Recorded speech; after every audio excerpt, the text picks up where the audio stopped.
Guillaume Robillard, chargé de programmation du FEMI depuis plusieurs années maintenant. Le FEMI Festival travaille depuis de nombreuses années à faire la promotion des cinémas caribéens. C'est l'une des missions qui a été choisie par l'équipe historique du FEMI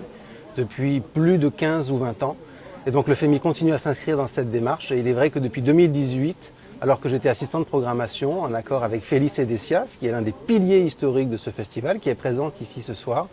eh bien, nous avons décidé d'étendre au continent africain. Et depuis, on a étendu encore un peu plus loin au niveau de l'océan Indien. Donc il est vrai que c'est un festival qui travaille à soutenir, défendre, porter de jeunes porteurs de projets ou tout simplement des réalisatrices, des réalisateurs de différents types de films. Et il faut reconnaître que chaque année, il y a des films qui sont primés ou qui sont mis en lumière et qui par la suite peuvent circuler vers d'autres festivals. L'un des défis du FEMI Festival depuis plusieurs années est le fait qu'il y a aujourd'hui beaucoup plus de festivals de cinéma en Guadeloupe. Et au risque de ne pas tous les citer, il y a évidemment Nouveau Regard, il y a toujours le Terra Festival qui est un festival de films écolo, il y a le Festival du Cinestar, le Festival des droits humains, il y a également les Révoltés de l'Histoire, etc. Ce qui fait qu'il est important que chacun de ces festivals sache se distinguer tant au niveau de son planning, le moment où il apparaît dans l'année, qu'au niveau de sa ligne éditoriale. Donc l'un des enjeux du FEMI, selon moi, est de savoir se placer en tant que festival historique, avec une dimension patrimoniale et en même temps moderne, contemporaine, avec les jeunes porteurs de projets,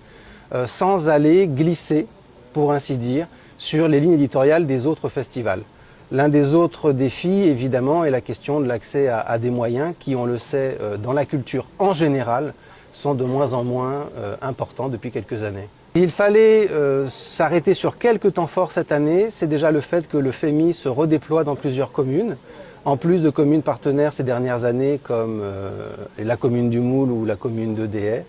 Nous avons des projections du côté de Saint-François, nous en avons à Basse-Terre à la médiathèque Caraïbe pour la première fois et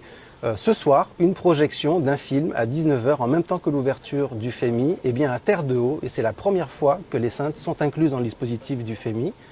Autre point important, cette année nous faisons comme chaque année un focus sur une région du monde et cette fois-ci pour la toute première fois au FEMI, c'est l'île de la Réunion pour plusieurs raisons, parce qu'ils ont 2 longs métrages de fiction récents qui remontent à 2021 et 2024 et le second Marmaille, inédit en Guadeloupe, est projeté en avant-première guadeloupéenne dans le cadre de ce festival, de cette édition et c'est lundi soir au Cinestar à 19h.